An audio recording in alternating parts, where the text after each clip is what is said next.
noite a todos. Obrigada a todas e todos pela presença.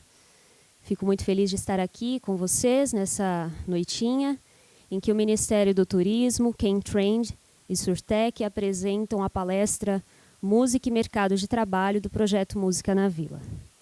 E agradecemos também a parceria com a Coros Escola de Música e com vocês, Allen Lima.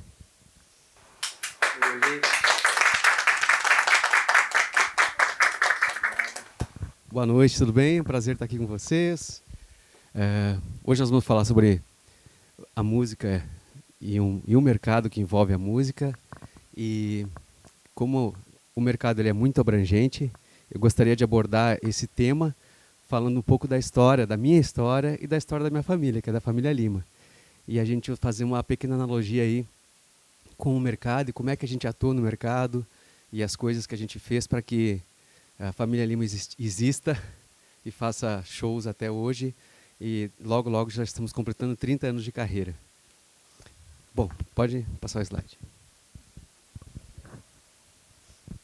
Então, a família Lima inicialmente é formada por nós 5, né? O meu tio, que é o pai dos meninos, eu sou o único sobrinho, e os 3 irmãos, o Lucas o caçula, o Moisés do meio e o Amon-Ra o mais velho. Pode passar.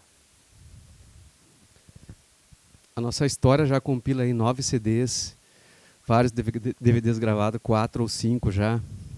Já vendemos mais de 1 milhão de discos no Brasil, mais de 2.000 shows realizados e já fizemos turnê por mais ou menos 16 países. Então, a história da família Lima é muito bonita, tem muita coisa que acontece e vocês vão ver agora. Antes de entrar na parte da música e mercado, eu gostaria de contar um pouquinho da nossa história, para vocês entenderem de onde a gente vem e aonde a gente está, né? A história da família Lima começa com a minha avó. Minha avó, uma mulher costureira, costurava sapatos, e o meu avô, ele tinha um derrame cerebral. E eles tiveram 12 filhos. E a minha mãe era a caçula, essa aqui é a foto deles na frente da casa. Minha mãe é a caçula. Pode passar? Pode dar mais um clique. E esse que está ali, circulado, é o meu tio Zeca. É o pai dos meninos. Pode seguir. Aí está meu tio. O meu tio, ele é um cara que ele é inventivo, inovador, né? Super para frente.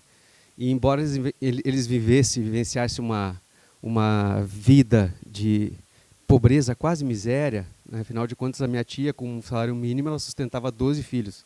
Sabe-se lá como, né? E embora ele tivesse, bem-vindo, embora ele tivesse nessa realidade, ele sempre foi um cara inventivo. E ele procurou, no meio daquela miséria, tentar ter alguma distração. E ele via na música, que a música fascinava ele demais quando criança. Ele acabou fazendo com uma latinha de azeite e uma madeirinha e um fiozinho, um instrumento para ele de uma corda, como se fosse um violão de uma corda. Ali foi os primeiros contatos dele com música, com o som. Após isso, ele acabou ganhando um violão, porque ele gostava tanto, uma irmã dele juntou um dinheiro e deu um violão para ele. E ele começou a estudar por conta e foi participar de um programa de rádio. Nesse programa de rádio, o prêmio era uma guitarra. E aí ele aprendeu a tocar uma música na guitarra e ganhou o concurso de rádio. E ele ganhou a guitarra. E com esse ganho da guitarra, ele começou a tocar em alguns lugares, começou a juntar dinheiro e comprar alguns instrumentos para poder tentar ensinar os irmãos, para os irmãos entrar na música também, para mais tarde formar uma banda.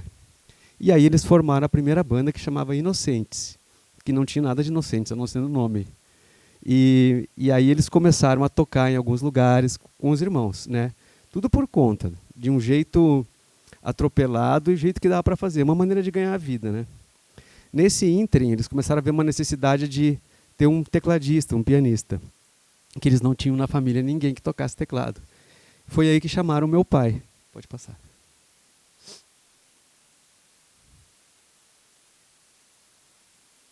Aí. O meu pai chamava Laerte de Campos, minha mãe, que casou com a minha mãe. Como é que foi a história?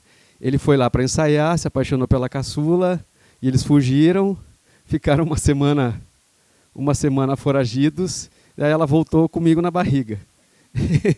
E aí eles casaram. O meu pai era um grande instrumentista, tocava piano e trompete. Ele conseguia intercalar piano com uma mão e trompete com a outra. Então ele era super útil para as bandas, né? E foi disso que nasceu eu. Pode passar? Aquele menininho que estava ali embaixo, no anterior, era eu. Essa aqui é a casa da minha avó. Eu morava atrás da casa da minha avó, numa casinha de 2 cômodos. E não sei se vocês já viram esse tipo de casa, que é tipo popular, não tem banheiro, não tem nada. E assim era o nosso primeiro lar, né? E nos fundos da casa corria um arroio, aqui chama de esgoto, córrego, alguma coisa assim, né? Era meu lago. Então essa é a realidade da família. Tá difícil de passar, né? Não quer passar no dedo? Aí. O meu pai, por ser músico, começou a me ensinar piano com 5 anos de idade. E aí com 5 eu comecei a aprender. E como eu gostava muito de jogar bola, meu pai usou uma chantagem para mim. Então eu podia estudar piano 2 horas por dia e após isso eu podia jogar bola. Então eu fui desenvolvendo rapidamente no piano. Já com 9 anos eu pude fazer minha primeira apresentação musical. Pode passar. Que foi esta. Embora essa é a única foto, o único registro do momento. E aí eu fui começando a ter as primeiras noções de público, né? E até relativamente de mercado. Na sequência, meu pai já me colocou para tocar em restaurantes. E eu com 9 anos agradava muito, por ser pequenininho, fofinho, o menininho tocando, tocava todas as músicas, 3 horas de música sem parar, todo mundo achava bonitinho. Então eu tinha um diferencial já competitivo em relação a outras pessoas, que eu era pequeno e já tocava de tudo. Pode passar. Mais tarde, como meu pai não podia ficar me dando aula, eu acabei conhecendo esse Instituto Canarinhos, que era um instituto que dava todo tipo de aula, como aqui, né? Teoria musical, de prática, e também tocar com orquestra, né? Tocar em trios, em quartetos. Isso foi me dando experiência de tocar com mais pessoas, né? Acabou que eu acabei indo morar aí nesse instituto. E nesse instituto eu era cozinheiro e faxineiro, e a minha permuta com eles, em troca disso eu tinha aula, né? As aulas de piano, tinha comida e moradia.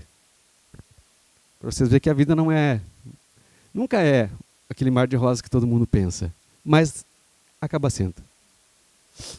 Já com 14 anos eu comecei a tocar também em bandas, né? E essa primeira banda que eu fui tocar chamava-se Musical Abertura, lá de Caxias do Sul, do Rio Grande do Sul. E aí eu também vivenciei uma grande experiência de tocar com um grupo, que é uma coisa, é uma das atividades importantes do segmento da música, né? Tocar com outras pessoas. E aí no caso eu não era um solista e nem tinha que tocar sozinho, tocava com um grupo. Na sequência, eu com 16 anos, o meu pai ficou doente. E ele começou a ficar mais debilitado para sustentar a família. Eu já ajudava desde os 9 anos na renda, e aí eu assumi de fato a família, né, com 16 anos.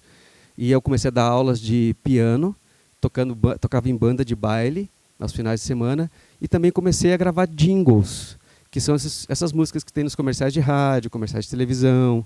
E como é que eu aprendi isso? Falaram assim, existe jingles, tu não quer experimentar gravar? Aí eu entrava no estúdio e começava a experimentar dos equipamentos que tinha, e ali na hora aprender e na hora produzir. A minha vida sempre foi muito isso, assim. O meu preparo era em campo, já tinha que jogar e tinha que fazer.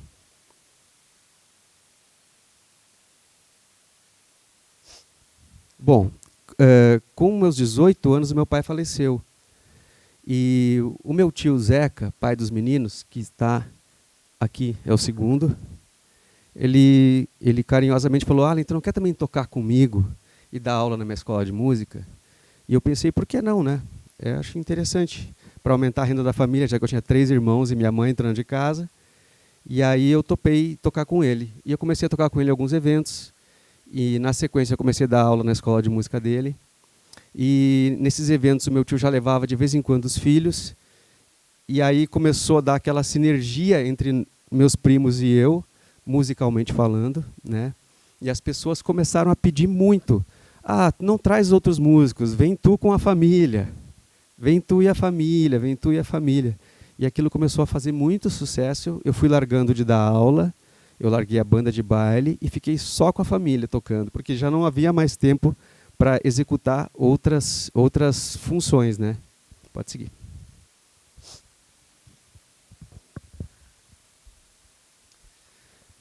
Então, o mercado da música, ele é extremamente, eu não gosto dessa palavra, mas falam que é competitivo, né? Que tem muita gente, muitos players, muitas pessoas fazendo a mesma coisa. E eu vejo que a gente sempre tentar, no nosso caso da família e meu, a gente sempre olha para uma coisa e tenta como a gente pode fazer melhor. Porque às vezes o fazer melhor vira uma inovação, né? Então esse capricho que nós tínhamos, desde escolher a roupa com o dinheiro que nós tínhamos, escolher os equipamentos com o dinheiro que nós tínhamos e fazer o repertório com o conhecimento que nós tínhamos, o melhor possível, acabou sendo uma inovação. Eu vou explicar para vocês por quê. A gente começou a fazer muitos shows e nos chamavam para dar entrevistas em programas de TV, programas de rádio, e nós não tínhamos nada gravado. E começamos a fazer sucesso, que era aquela família que ia para a televisão e agradava tudo e a todos. Inclusive fomos ao Faustão e começamos a viajar para outros países, simplesmente pelo fato de nós termos um show muito atrativo, sem composições próprias, né? Embora já tivesse composto músicas para festival, já tinha ganhado um prêmio de festival, composto músicas, mas uma coisa muito minha, né? Acabou que essa coisa da gente ir para o Faustão, as pessoas perguntavam, mas como é que vocês fazem tanto show e vocês não têm um disco, vocês não têm uma música de sucesso? Vocês têm que ter um disco, vocês têm que ter uma música de sucesso. E a gente, como é que se grava um disco? Como é que faz isso, né? E aí a gente, bom, vamos gravar. O que precisa? Precisa de um produtor, precisa de estúdio, precisa compor. E aí nós pensamos, o que nós vamos colocar no nosso primeiro disco? A gente não sabia o que colocar. A gente toca de tudo, a gente toca clássico, a gente toca pop, a gente toca rock. Na dúvida, vamos colocar tudo. E foi o que nós fizemos. Fizemos uma grande salada de fruta e fizemos uma imersão em casa, definimos o que nós podíamos, depois pegamos o nosso dinheiro, metade do disco nós pagamos e metade uma gravadora pagou. E viemos a São Paulo, na cara e na coragem, conseguimos um produtor legal e iniciamos as gravações. O produtor, no meio da gravação, eu estava gravando na casa dele, no estúdio dele. Tu grava anteriormente algumas bases.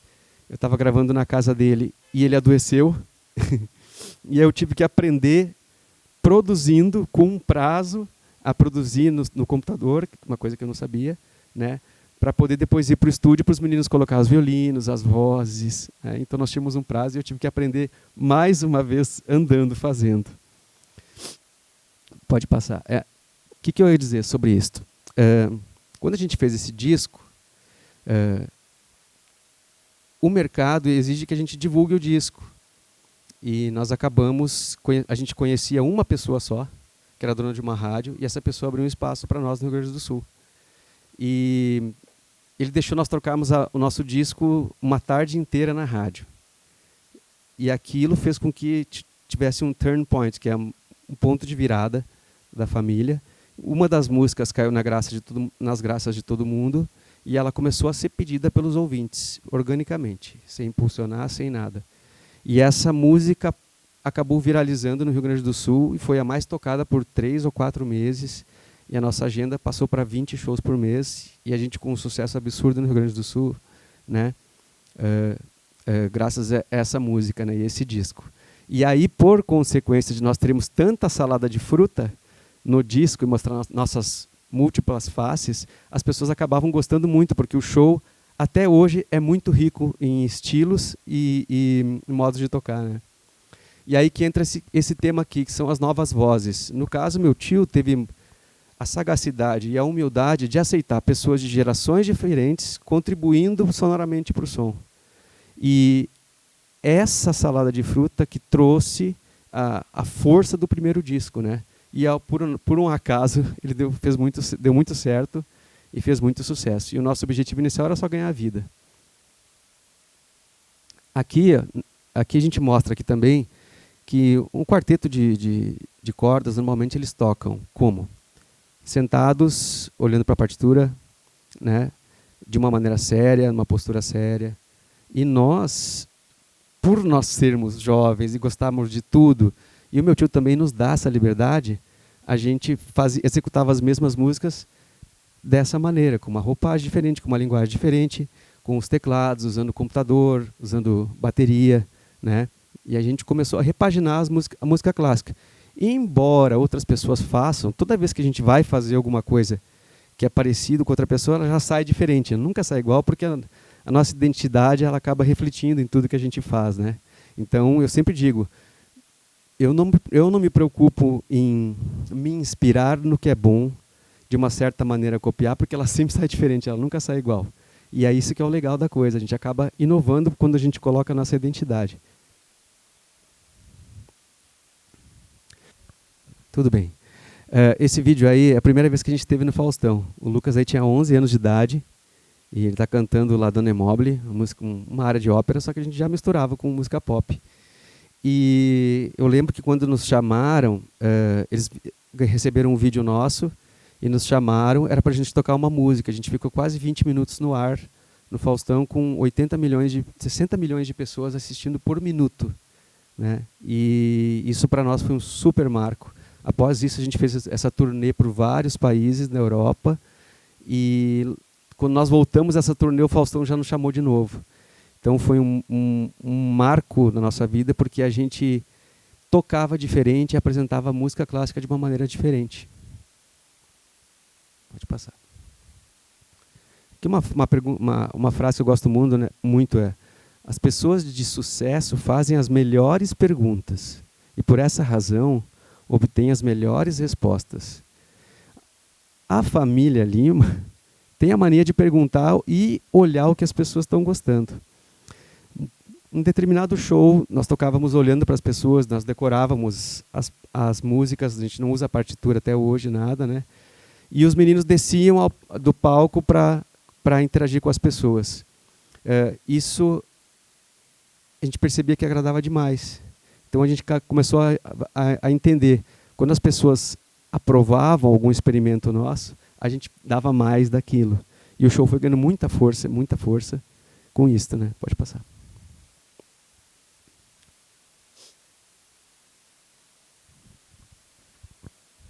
Então a família Lima sempre achou um jeito de dar uma perspectiva nova para as coisas.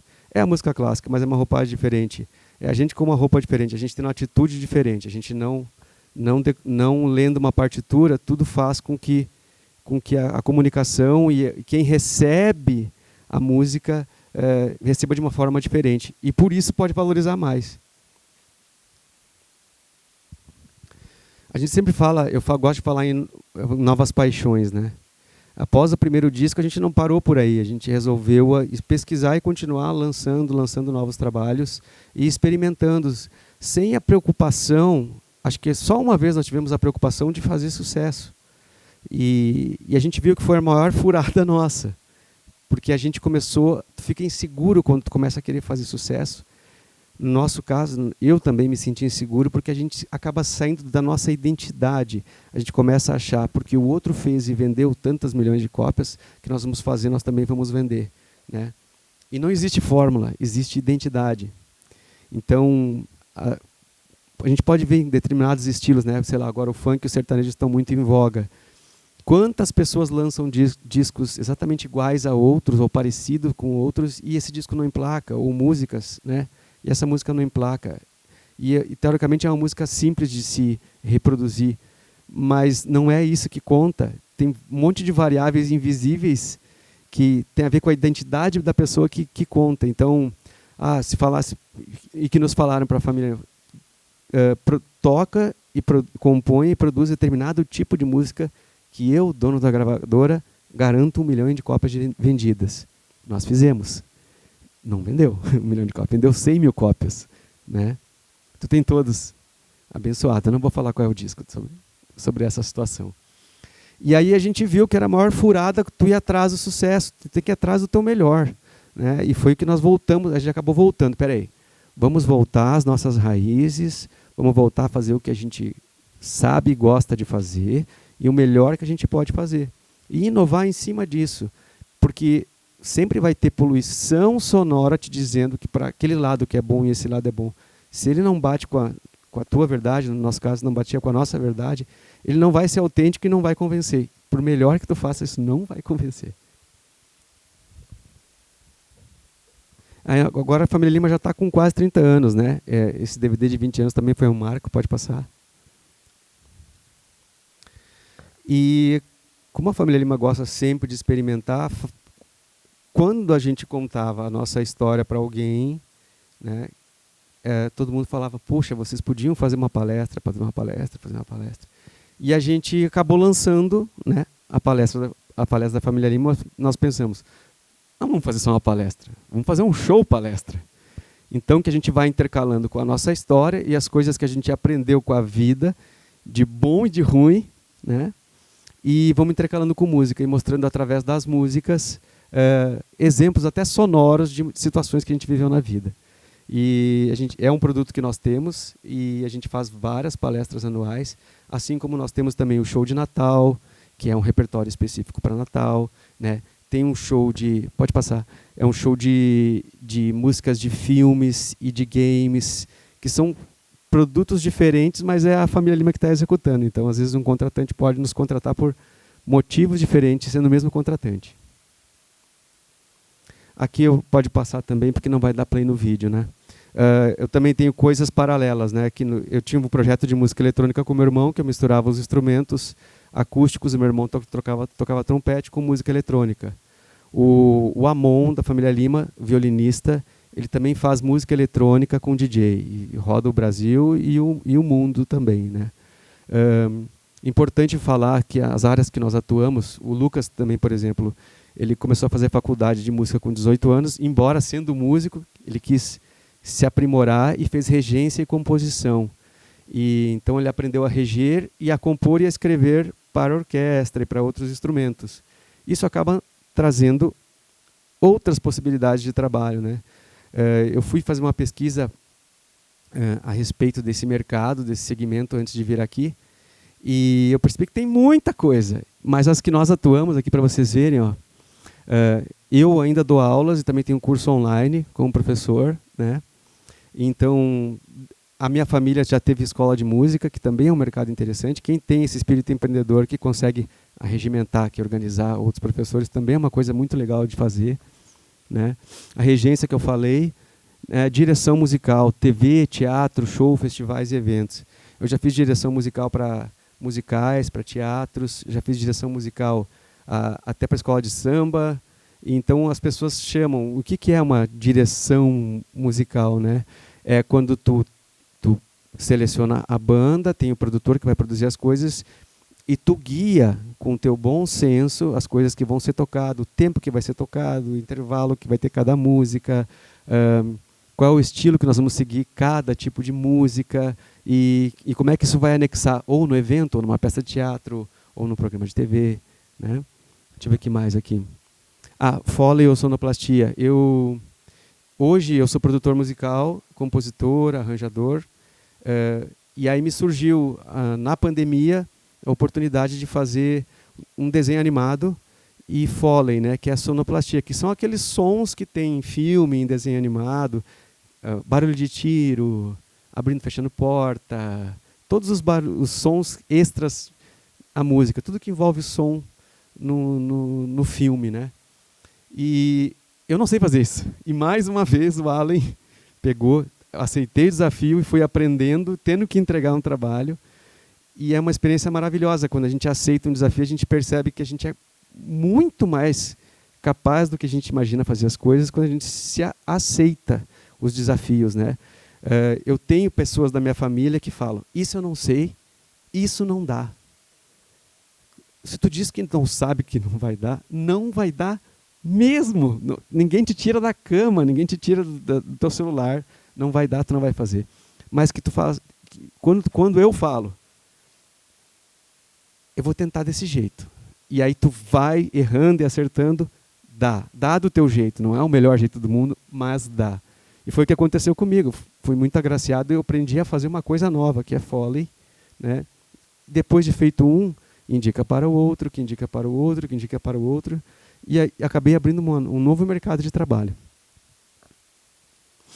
Instrumentista normalmente é o mais óbvio, né, para todo mundo. Primeiro vai aprender a tocar um instrumento. Aí eu já tive primos que tocavam instrumento, mas tinha jeito com ferramenta. Ele sabia consertar. Aí eu tive parentes que sabiam construir uma bateria, sabiam construir um violino, né, que é o luthier que faz o instrumento. Aí eu tive primos que sabiam parte de eletrônica, que sabiam inventar um negócio no teclado que gerava um outro som. Então, a música é muito mais do que só tocar um instrumento. Na família Lima também nós, os compositores, eu e o Lucas, somos que compõem as músicas, a maioria, né? Arranjador, eu e o Lucas também fazemos os arranjos. Hoje o Amon participa muito também com as cordas. Produtor musical, eu e o Lucas somos, né? E também tem a parte de técnico de áudio de estúdio. Quando tu começa a gravar, hoje em dia está muito em conta tu ter um home studio, tu tem que aprender a mexer naquele equipamento. E tu acaba fuçando, aprendendo e pesquisando. Tu acaba ficando um profissional numa outra área que muita gente precisa. Pode passar. E aqui, para finalizar, eu coloquei outras áreas de atuação que tem no mercado, né, de trabalho, né? São as pesquisas acadêmicas. Muitas faculdades e tem muitos projetos que pagam outros para fazer pesquisa acadêmica sobre, por exemplo, o autor Carlos Gomes, ou autores brasileiros, ou autores clássicos, contar a história dele e as músicas dele, falar sobre as músicas. Tem também editores de partituras musicais. Uma pessoa compõe uma música, aí vem alguém e edita aquilo para que ela receba direitos autorais. Tem desenvolvedores de instrumentos musicais que eu já falei, o luthier que eu já falei, negócios musicais. Ser músico e ser instrumentista é uma coisa, tu ser empreendedor ou manager é uma extensão do músico, mas às vezes nem todo músico quer fazer isso, né? Eu conheço muitos músicos que acabam pegando um outro músico que tem mais bom senso e mais um senso organizacional para poder gerenciar a carreira de alguém ou vender a pessoa, né? Esse é um supermercado. A regimentadora é aquela pessoa que, por exemplo, a pessoa pede para gravar uma orquestra. E aí esse arregimentador, ele escolhe os músicos que vão gravar aquela orquestra. Então ele também é um tipo de um manager, mas ele escolhe esses músicos que vão gravar para montar o time. O técnico de som é o que nós temos, por exemplo, na família Lima, técnico de som, porque a gente não pode controlar o som e tocar ao mesmo tempo. Então nós temos alguém que faça isso. E o músico também pode ser técnico de som. Técnico em acústica, então aqui a gente vê que tem painéis, né?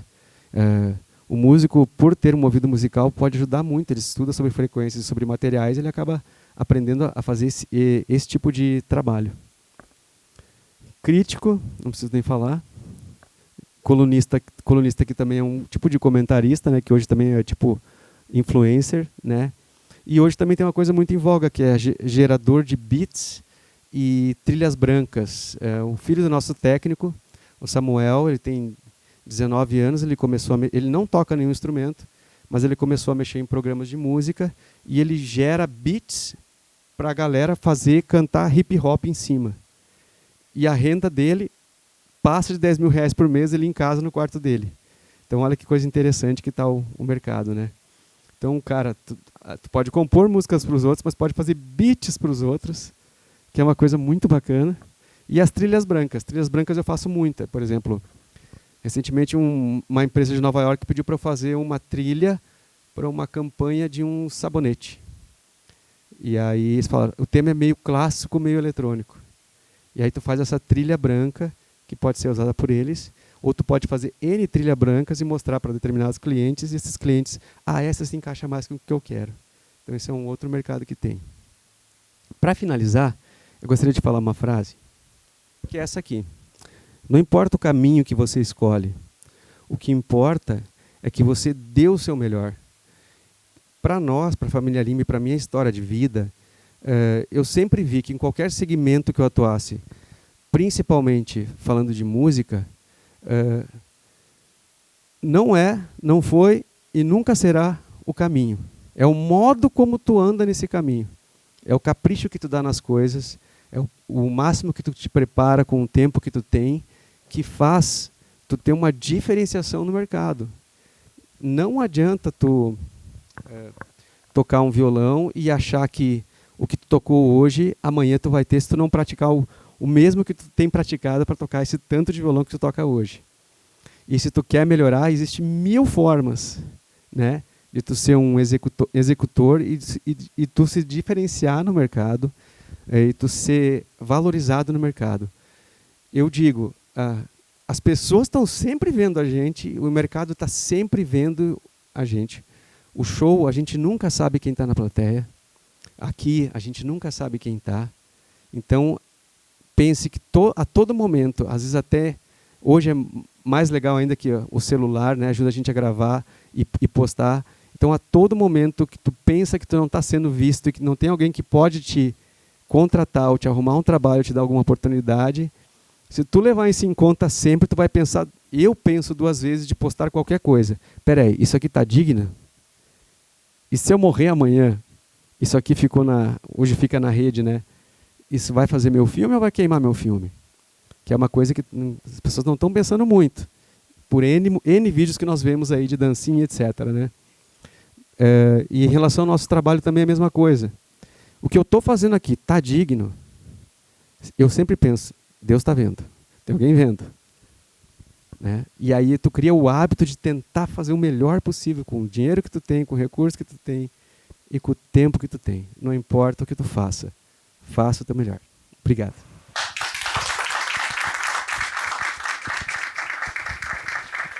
Se alguém tiver alguma pergunta, quiser perguntar qualquer coisa, eu estou à disposição. Alguém quer fazer alguma pergunta? Na dúvida, vocês são de Caxias, é isso? Eu nasci em Novo Hamburgo. O meu tio nasceu no interior, nas Missões, e os meninos nasceram em Porto Alegre. Aí eu acabei indo morar em Caxias. Ninguém tem pergunta? Pode perguntar, gente. Máscara não inibe, não.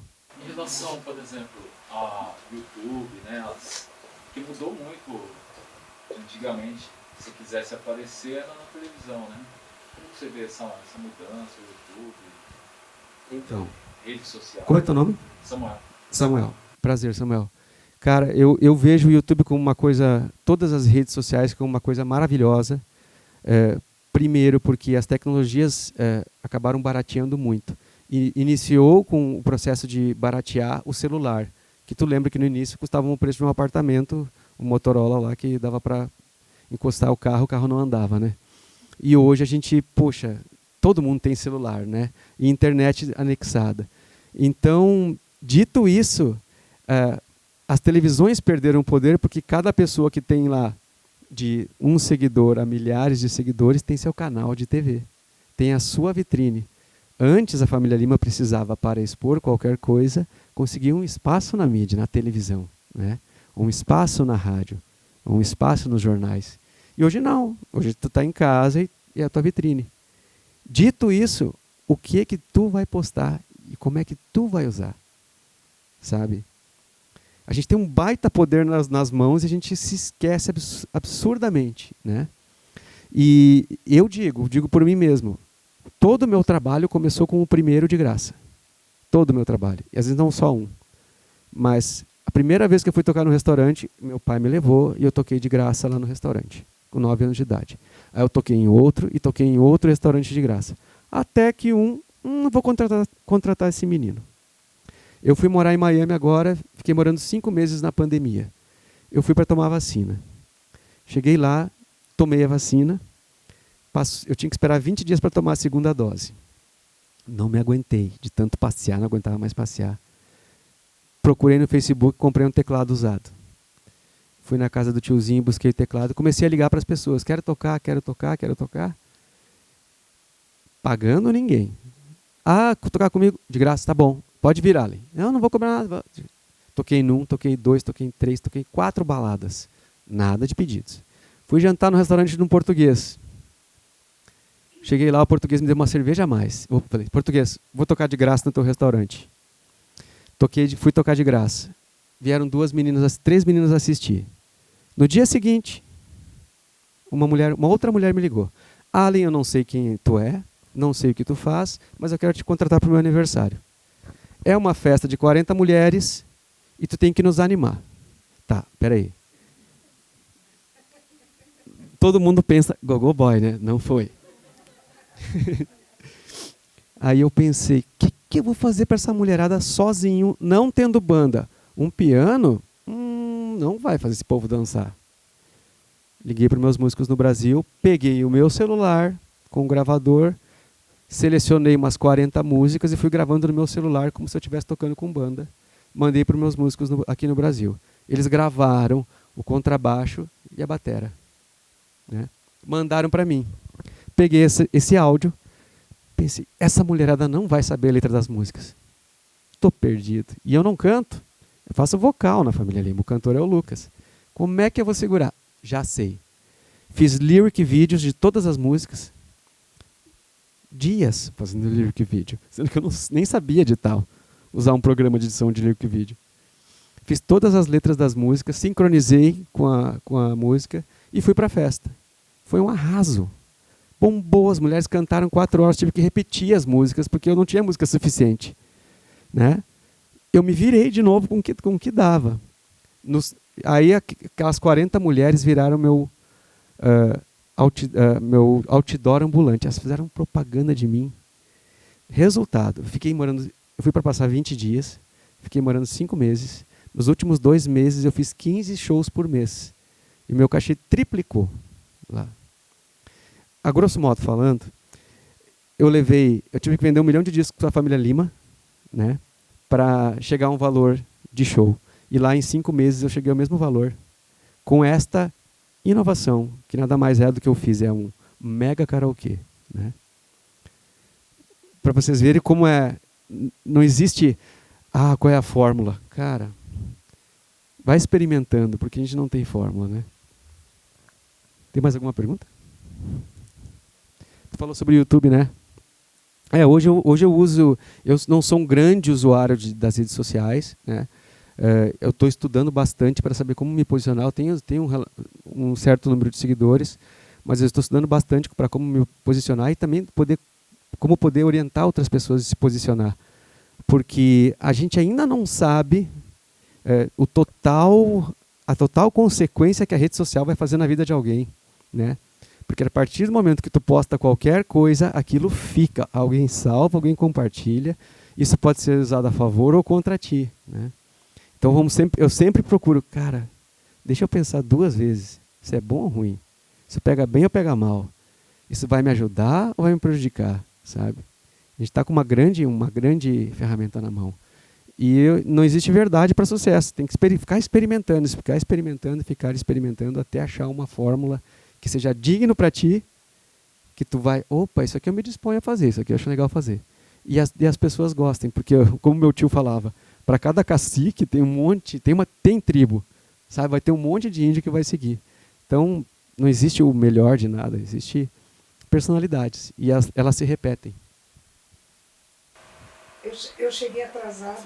Eu ia te xingar, mas tu admitiu? O Uber cancelou 3 vezes, mas foi impressionante que na hora que eu cheguei, parece que eu ouvi um pedacinho do que eu precisava ouvir.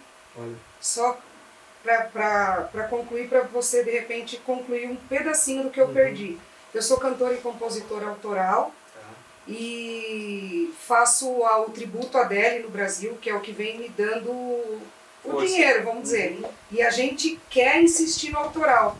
E você falou alguma coisa que vocês pagaram para que o cara prometeu 1 milhão de cópias e vendeu 100 mil. Eu tô nessa a gente fica, vem Midas, vem fulano, e já falaram, não, mas vende seu carro, que eu faço. E a gente fica com esse medo, né? E o pedacinho que você falou parece que já resumiu tudo que eu precisava ouvir, né? Claudia. Cláudia, prazer, Cláudia. Então, existem 2 caminhos. Vende tua casa e se joga, né? Ou começa com um tijolinho para tu poder morar amanhã e vai botando outro e vai botando outro. Existe 2 caminhos. Eu, até pelo meu mapa numerológico, e por incrível que pareça deu certo, eu sou uma pessoa conservadora. Então eu inicio as coisas com o mínimo, com parceria e com emprestado, eu inicio assim. Eu conheço empreendedores que alavancam o seu negócio vendendo a sua casa. É all-in, que a gente fala aqui no poker, todas as fichas. Conheço, e essas pessoas dão certo. Cada um tem um perfil, né?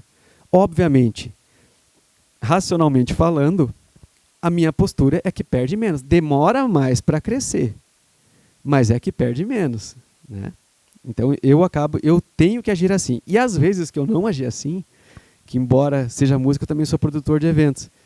Quando eu investi dinheiros para bombar um evento, mas tomei uma ré de apartamento, de tudo. Então eu vi, o meu espírito não é esse de ser arrojado. O meu espírito é mais conservador.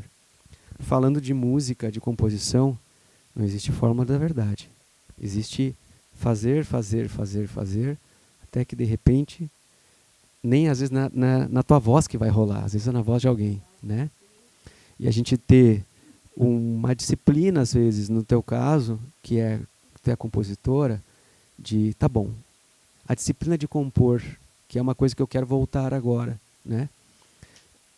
Compor é um ato diário, assim como escova os dentes. Vai ter aqueles minutos que tu vai compor. Sai um lixo, às vezes sai bom, né? E também ter a disciplina de vou enviar a música pro povo, vou enviar água mole e pedra dura, filha. Uma hora bate, uma hora dá. Então, eu queria até completar, né? Porque o que você falou parece que era o que eu precisava ouvir. Aí você falou um pouquinho, agora eu vou completar. Foi exatamente o que eu fiz. Eu não vendi o carro, eu não vendi nada. Fui fazendo a dele, tentando. De repente ouviram, a gente soltou as músicas no Spotify e a edição som livre. Eu não sou cantora som livre, mas eu sou compositora som livre. Então, sem precisar gastar nada. É isso. Chegou. Demorou, mas chegou. É isso. E o carro que eu ia vender, ou sei lá o que, ia entrar numa outra gravadora que não chega. Agora para tu ver, né, Cláudia, para tu ver como é que é a vida, né? É uma coisa que eu estudo bastante, que é física quântica, daí ela só me comprova que eu acertei muito na vida sem querer, sabe? Que é o seguinte, eu sempre, quando meu pai ficou doente, quando eu tinha 16 anos, a primeira reação tô ferrado. 3 irmãos criança, minha mãe dona de casa, como é que eu vou sustentar esses povos? Fui para a planilha, deixa eu fazer a conta. Fome não vão passar, beleza. Mãe, não te preocupa, que se o pai morrer, fome a gente não passa. Ela, tá bom, tranquilizei. Então a minha visão era assim, a inicial, né? Se minha família está bem, está tudo bem. Então eu vendo minha família bem, eu fico bem. Aí até que esse músico que eu tocava na banda falou assim para mim, Alan, tu toca tão bem. Tu era esse cara que devia estar tocando com o Fábio Júnior, Roberto Carlos, não sei quem, não sei mais quem. Eu nunca tinha pensado nisso. Será? Cara, tu podia morar em São Paulo e tocar com esses grandes artistas. Será? No interior do Rio Grande do Sul, eu morando. E aí ali eu tive uma visão. Eu me imaginei num lugar. Daí eu me imaginei, cara, agora que tu falou, eu tive uma visão. O que tu viu? Eu até me imaginei num palco grande, umas 30 mil pessoas, umas luzinhas piscando na frente. Não tinha celular na época era isqueiro. Né? Umas luzinhas piscando na frente, eu tô com um terno bonito, azul, e eu tô entrando naquele palco dele. Aí, com quem você está tocando? Eu falei, cara, eu não sei o que eu tô tocando. Eu olhei para o lado, não vi ninguém, não sei o que eu tô tocando, não sei qual é o artista. Ele falou assim para mim, vai ver, isso vai acontecer. E o que eu fiz? Como eu não tinha pretensão disso, expectativa disso, eu não botei expectativa nenhuma. Eu não sonhei grande, não sonhei alto, eu só joguei para o universo. Hoje a gente sabe essa palavra, jogar para o universo, né? Mas é aquilo tipo, tu sonha e deixa assim, bom, seja o que Deus quiser, né? Nem tô pensando nisso, nunca sonhei isto. Né? O que aconteceu? Passaram-se 3 anos, tosse lá e volta. Vai que vira um hit. Passaram-se acho que 3 ou 4 anos, não lembro exatamente. Meu pai faleceu e aí a gente começou com a família Lima, organicamente, e aí a gente gravou o disco, a música estourou, e aí eu tô indo em Cachoeira do Sul. O produtor chegou, cara, tá um sucesso, vendeu 30 mil ingressos no ginásio. A gente, que? Nossa, a gente feliz da vida, né? Fui entrar no palco, quando eu subi no palco, era aquelas luzinhas. E aí vocês...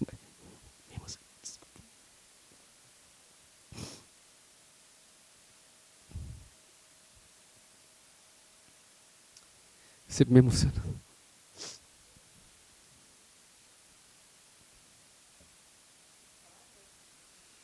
Não, água da gases.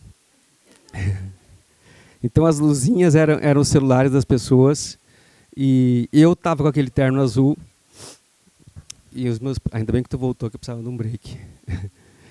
E os meus primos perguntando, cara, por que tu tá chorando? Por que tu tá chorando? Não, nada, segue, segue. E era a minha visão.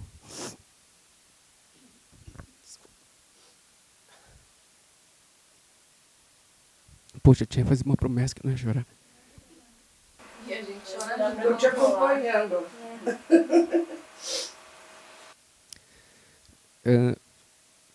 O meu dia a dia é... Eu visualizo alguma coisa e eu não boto expectativa. Eu só visualizo as coisas, expectativa zero. E vou fazendo o meu melhor todo dia. A disciplina vence qualquer pessoa talentosa. Eu não sou a pessoa mais talentosa, nem para falar, nem para tocar, mas eu tenho uma disciplina. Uma certa disciplina, confesso. Agora eu sei, quando eu coloco um foco em alguma coisa, e meus primos também são uma grande inspiração para mim, que eles têm foco obsessivo, né? O Amon estuda 4, 5, 6 horas por dia de violino, né? O Lucas também tem foco obsessivo em tudo. De repente o hobby dele virou café, hoje ele é um cafezeiro daqueles, sabe? O Moisés colocou um foco na mágica, virou o melhor mágico do Brasil, ganhou 3 vezes o Campeonato Brasileiro de Mágica. Então a gente percebe que não é tu ser o melhor, porque todo mundo está acostumado e baseado em... vou estudar pouquinho. Você fazer assim tá bom. Então quando tu bota o foco numa coisa, tu fica diferente de todo mundo. E aí tu não precisa mais nada, porque todo mundo vai perceber que tu tá diferente, sabe? Alguma pergunta? Na verdade, não é uma pergunta. Eu sou a Valéria. Eu te conheço. Ai, que bom, obrigada. Eu conheci a família Lima 26 anos atrás. A primeira vez que eu vi a família Lima foi no programa da Ana Maria Braga. E era uma época, assim, eu venho de uma família muito simples, também com muitas dificuldades.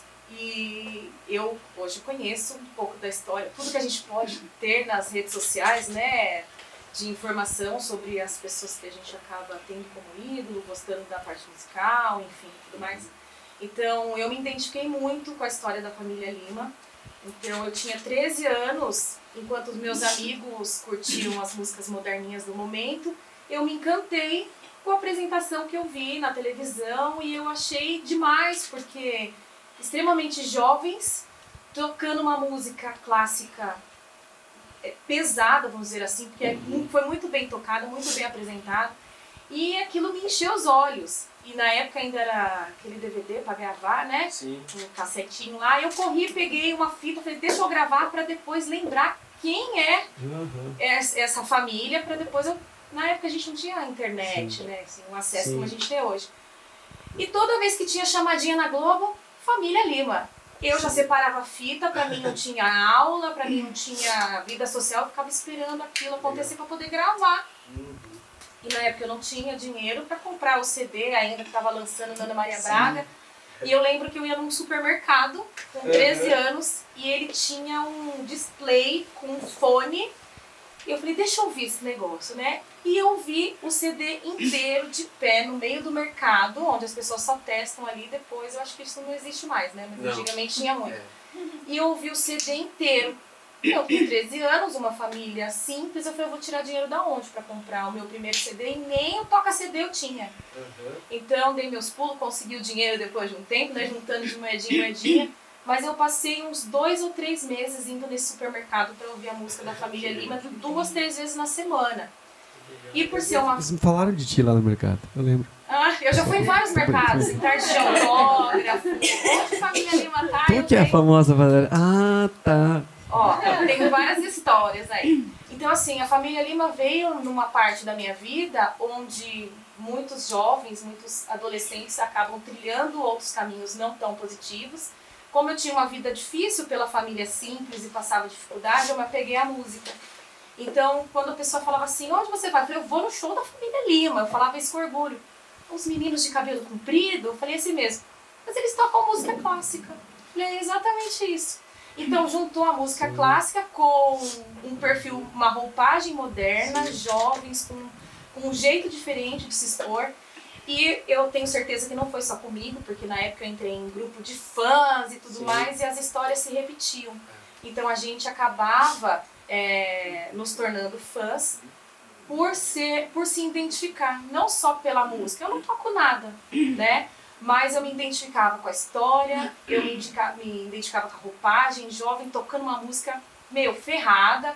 Eu falei, isso é demais. E comecei a acompanhar e essa construção do fã foi acontecendo ao longo dos anos e tudo mais. Então, assim, aquelas tietagens. Quando eu tinha 14, 15 anos, eu era aquela tiete que chorava. Se você começou a chorar, eu comecei a segurar aqui, porque isso emociona, a história emociona.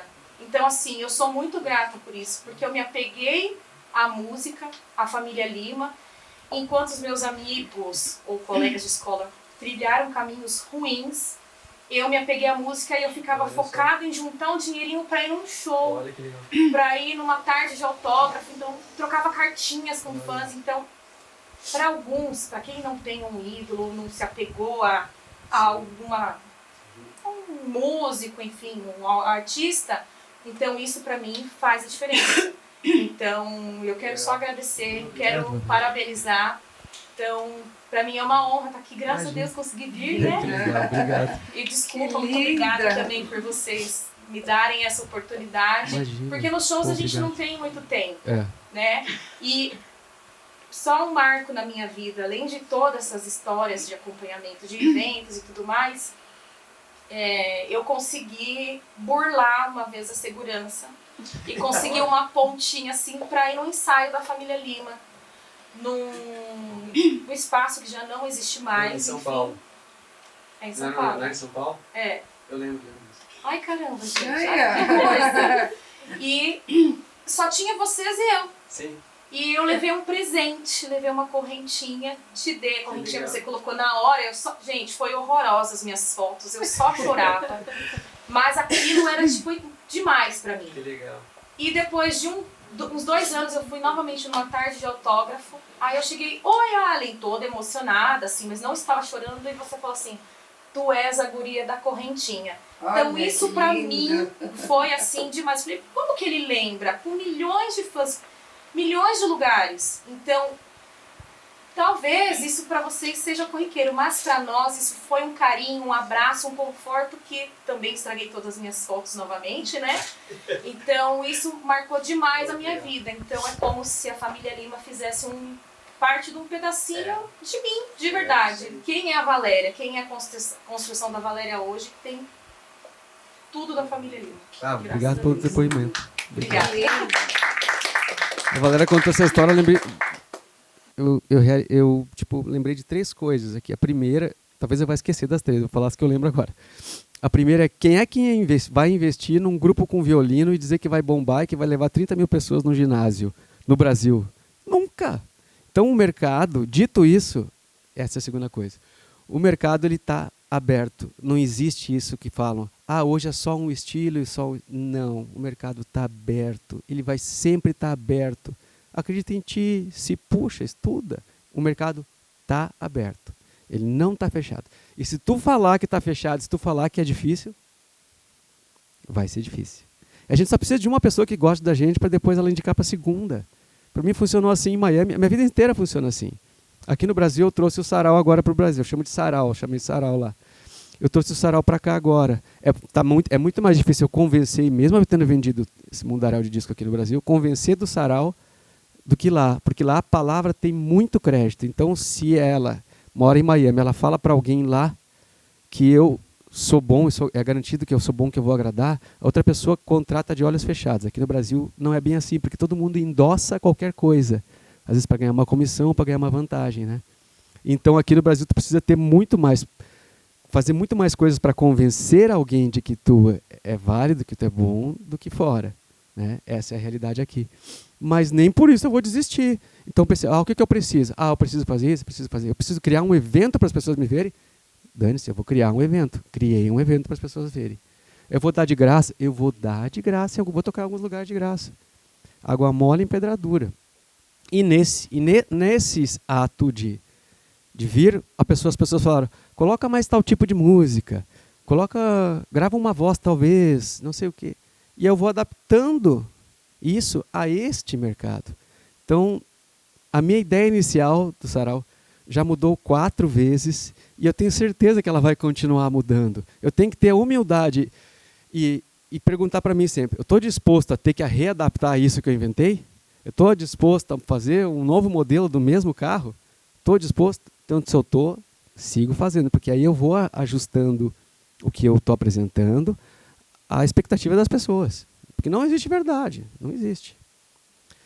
O que mais tu falou? Tu falou da Ana Maria Braga. Eu prestei atenção. Ana Maria Braga foi o primeiro, na verdade foi o segundo programa pós-Faustão que nós íamos fazer aqui em São Paulo. E a gente veio para fazer uma música, novamente. Sabe por que tu gostou? Sabe quanto tempo nós ficamos no ar? 5 horas. Com aquela uma música que a gente fez, a Ana Maria começou a achar muito interessante, nos entrevistou mais. O Ibope subiu da Record, porque ela estava na Record na época. Aí eles têm um medidor lá de Ibope. O Ibope bateu o recorde, passou a Globo. A Ana Maria começou a chorar que nem uma doida. Faz break, fizemos intervalo, dela mostrou para nós estamos batendo a Globo. Vocês vão ficar. Eles têm hora para ir? Não. Em 1 hora venderam todos os ingressos do show, o primeiro show que nós íamos fazer aqui, em São Paulo. Em 1 hora vendeu. O nosso empresário estava lá, ficava de um lado para o outro. Vendeu tudo! Eu já vou fechar mais noites. E ficamos 5 horas. A gente não sabia falar direito, sabia mais ou menos se comunicar. Mas a gente teve que falar de tudo a nossa vida, a gente teve que cozinhar, inventavam todas as pautas conosco para nós não sairmos do ar. Então esse dia foi um grande marco. E também foi graças a isso, o Floró viu essa reportagem também e levou a família para assistir o nosso show.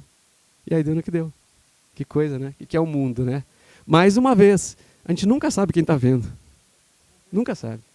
Então tem que sempre se preparar o máximo que puder. Com certeza alguma coisa do que vocês ouviram aqui, vocês vão levar consigo e absorver. E vocês vão lembrar de mim um dia. Então um dia tu me deu aquele toque que foi legal. Sabe? Aquilo, e vocês vão falar para outra pessoa, né? E isso sempre conta, né? Não é o tamanho da mídia, é um por um sempre. E o que tu falou sobre eu lembrar das coisas, né? Eu fiquei muito feliz porque eu tive um momento na minha vida que eu meio que não dei mais bola. Sabe quando tu faz tanto sucesso que tu começa a achar que tudo é a mesma coisa e tu começa a se achar, às vezes, eu no caso achei, que eu era mais que os outros. Eu tive um momento de frescurite, que a gente chama no sul, né? Meio fresco, meio...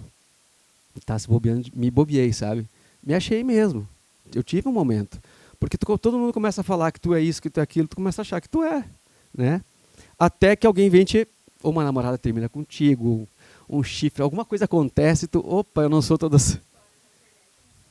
eu não sou toda essa última bolachinha do pacote, não. E aí tu volta para a tua essência, que não é a multidão, é 1 por 1. E a vida é isso, é 1 por 1. Se tu prestar em 1 por 1, vai ser muito legal. Vai ser muito legal. A vida vai ser sempre muito legal, porque tu nunca vai precisar de uma multidão. Vai precisar de uma pessoa para bater papo. Tu nunca vai precisar de uma multidão. E se vier uma multidão, ok. É só uma multidão. O que vale é 1 por 1. Alguém tem mais uma pergunta? Tu levantou a mão, tô brincando. Então, gente, eu encerro por aqui. A gente tem show agora, né, às 20 horas aqui no... Tu vai no show? Conseguiu? Que bom. E tu vê, esse show a gente até tem que agradecer muito, que é pela Lei Rouanet. muitas pessoas desinformadas, e eu super entendo, porque eu só entendo de Lei Rouanet um pouco, porque a gente é beneficiado com a Lei Rouanet. É uma coisa extremamente complexa, que precisa de passar por muitos processos de aprovação, precisa de nota para tudo. O nosso show aqui, a Família Lima, a maioria do show é cantado. Só que para esse show ser aprovado, nós temos que fazer instrumental, porque a música, a lei segundo o artigo 18, é para quando tu executa músicas instrumentais. Então, 99% das músicas são instrumentais. A gente muda o show para poder fazer esse show para as pessoas, com o ingresso dado, incentivando a cultura. Não precisa comprar o ingresso. As empresas pegam 1% do imposto para patrocinar esse evento, ao invés de dar o dinheiro direto para o governo. Olha que coisa legal, né? E aí, com isso, quem às vezes não tem condições de comprar o ingresso, ganha o ingresso. Só ficar ligado na internet, pum, clicar, ela conseguiu agora o ingresso. Né? Então a Lei Rouanet é uma coisa boa, porque cultura é uma coisa boa. Sempre vai ter gente boa e ruim em todos os segmentos, usufruindo de leis, sonegando, desviando, sempre vai ter em todos os segmentos. Cultura é só mais um. Mas a gente não pode deixar de incentivar e apoiar a cultura, porque a gente pode ter esses momentos, né, de troca, de compartilhar coisas e que vai somar na nossa vida lá. Aquele dia eu vi uma coisa legal. Obrigado, gente. Valeu. E até a próxima.